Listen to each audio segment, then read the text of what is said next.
এইভাবে স্নান করাটা যে কতদিন থেকে মিস করছি, ফাইনালি সেই দিনটা চলেই এসছে। হ্যালো এভরিওয়ান, আমার নতুন একটা ব্লগে তোমাদের সবাইকে আবারও অনেক স্বাগত জানাই। আমাদের বাড়িতে যখন ছোটো ননদ আসে, আমার দুই ননদ আসে, তখন বেশ মজা হয়।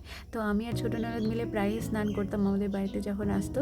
তো আজকে সেই জন্য আমি আর ছোটো ননদ মিলে স্নান করছি, আর আমার বড় ননদ আমাদেরকে ভিডিও বানিয়ে দিচ্ছিল।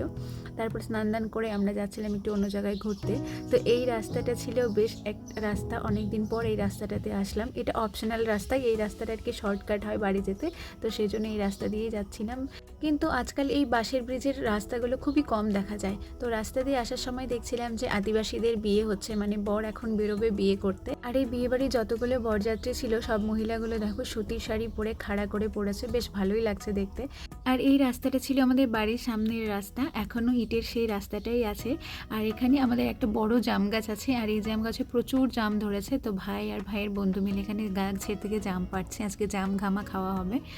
এর আগের বার যখন বাড়িতে এসে জাম খেয়েছিলাম তখন গাছটা অনেক ছোট ছিল, এবার অনেক বড় হয়ে গেছে গাছটা। আর এই যে দেখতে পাচ্ছ এক গামলা জাম পেড়ে নিয়ে এসে আমার ভাই, কালো কুচকুচে জামগুলো ছিল, দারুণ মিষ্টি খেতে। এমনি কতগুলো খেয়ে নিয়েছি, তারপর ভাবছিলাম যে মাখা খাবো, তো সেজন্য সবার জন্য মাখা করছিলাম। আর এখানে কাঁচা লঙ্কা লবণের মধ্যে ডলে নিচ্ছিলাম, তারপর জামগুলো হাত দিয়ে একটু করে গেলে দিচ্ছিলাম। আমি যতটুকু জানি যে জাম ঘামে কোনো মশলার দরকার হয় না, সেই জন্য লবণ লঙ্কা দিয়ে মাখলে এটা দারুণ টেস্টি। তো বেশ মিষ্টি ছিল জামগুলো, আর অনেক বড় বড় ছিল। তারপর তোমাদের দেখায় আমার মায়ের কাছে রজনীগন্ধা, সন্ধেবেলা হলে গোটা রজনীগন্ধার গন্ধে গোটা বাড়িটা মোমো করে। তারপর শুরু হয় মুষলধারে বৃষ্টি, আর এই জায়গাটা ছিল আমার ফেভারিট একটা জায়গা, মানে আমার ঘরের বিছানা থেকে এই বাইরের ভিউটা দেখা যায়।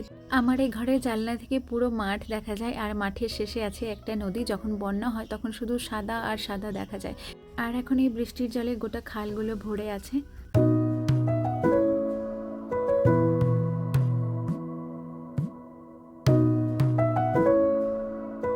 আর আজকে এই বৃষ্টির দিনে রাত্রেবেলা ছিল আমাদের বিয়েবাড়ি নেমন্তন্ন, যদিও সন্ধ্যের পরে আর বৃষ্টি হয়নি। রাত্রেবেলা আমরা সবাই মিলে বাড়ির সবাই মিলে বিয়েবাড়িতে এসেছিলাম, আর শুধু রাজ আসেনি, আর সবাই এসেছিলাম। তো অনেকদিন পর গ্রামের বাড়িতে বিয়ে বাড়ি খেতে এসেছি ননদ দেওর সবাই মিলে। তো আজকে এই পর্যন্ত, দেখা হচ্ছে আবার নতুন কোনো ব্লগে। টাটা।